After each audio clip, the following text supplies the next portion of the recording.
Welcome to our video lesson on integer word problems.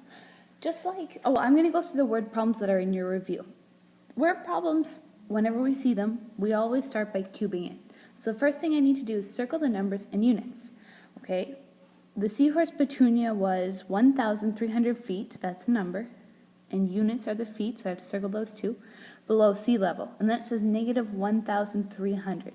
So that's supposed to show you what the integer number of 1,300 feet below would be. Then it moved to 1,946 feet below sea level. There's another integer, or number, which is represented by negative 1,946. How far did Petunia move? So I've circled the numbers in units. Now I need to underline important math words. Let's see. Below is an important math word because it tells me that it's a negative integer. Again, below. And that's it. Box the question. The question is, how far did Petunia move? And eliminate unimportant information. We could eliminate her name if you wanted. All right, now we've organized our information. Write out what we know. I know that Petunia was at negative 1,300 feet, and that now she's at negative 1,946 feet. Okay, what strategy am I going to use? For this kind of problem, I like to draw a diagram. I find it helps me visualize it and will help me figure out what's going on. So I'm going to start by drawing out my situation. I'll draw Petunia, where she was, and where she is now. Okay, here's my diagram. I've got Petunia here, where she was when she started, which was negative 1,300 feet, and then where she moved to, which was negative 1,946 feet.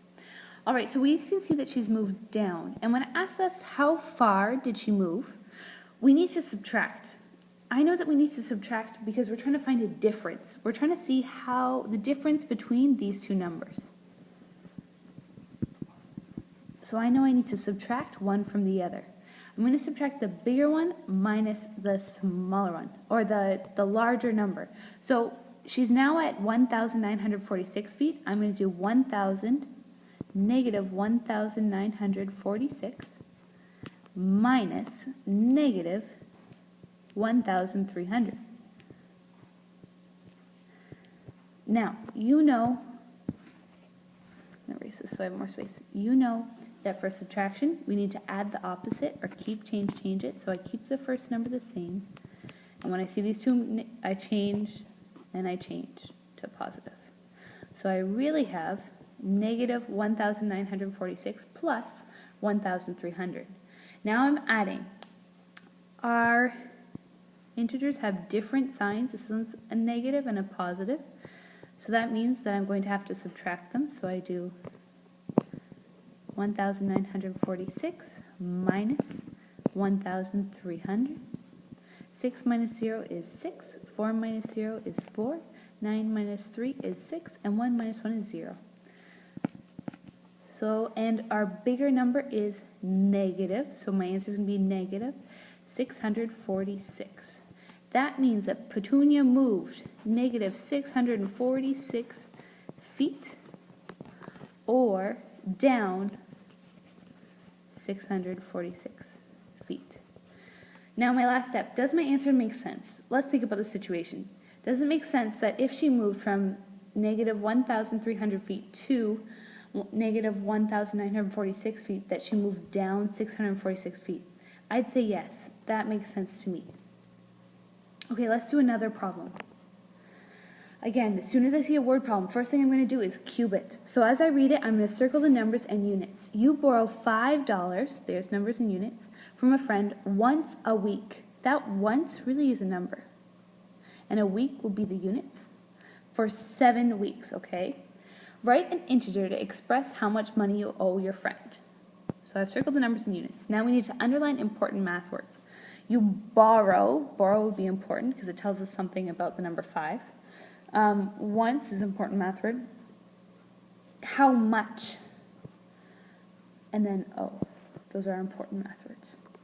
Now we're going to box the question. The question is write an integer, express how much money you owe your friend. So I'm going to box this whole thing here. And eliminate unimportant information. We don't really have any unimportant information here. So now we're going to organize our information or write out what we know. We know that we borrowed $5. So this $5 can be represented by -5 because we borrowed it from our friend. And we did it once a week. Once per week for 7 weeks. All right, I'm going to look for our important math word. That's what I'm going to do. And in this situation, our important math word would be how much. The thing is, how much can mean two things. It can mean division or it can mean multiplication. In this situation, we're going to multiply because we borrow $5 every single week. So we need to find out how much we owe after 7 weeks if every week we borrow. So what that means my problem is going to be is -5 times 7. Now, when multiplying, we just multiply like normal. What's 5 times 7 is 35. Then we see how many negative signs I have. There's only one negative sign.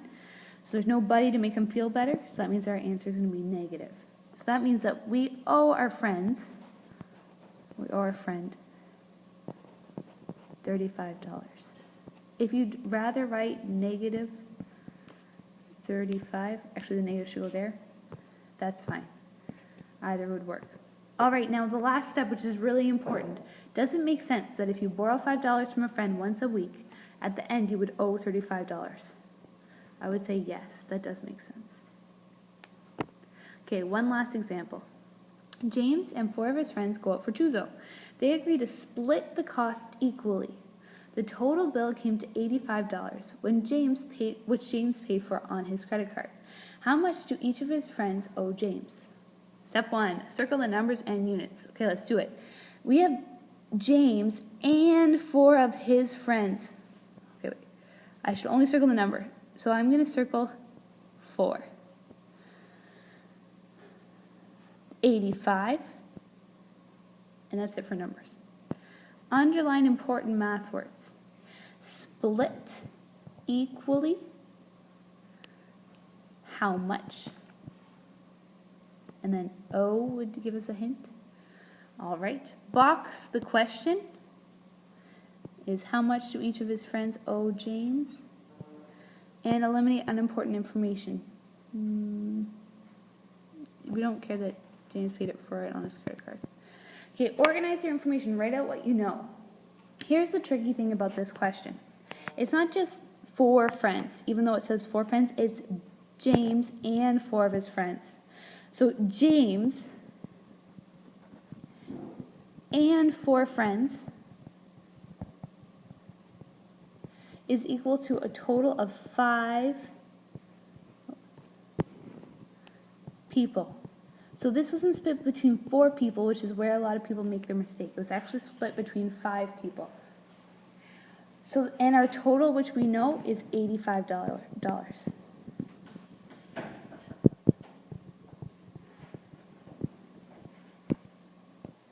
So we know that it was James and his 4 friends, so a total of 5 people, and our total cost was $85. The strategy I'm going to use is to find the math keyword. My math keyword is how much. Now in the last one, or no, it's actually split. Split equally. Split equally tells us that we need to divide it. So I'm going to take my -85 and divide it by 5. Now I know 5 goes into 8 once. 1 times 5 is 5. 8 minus 5 is 3. Bring down that 5. 5 goes into 35 7 times. 7 times 5 is 35. Subtract them and get a 0. So that means that each, and it's a negative number, so that means that each friend owes $17.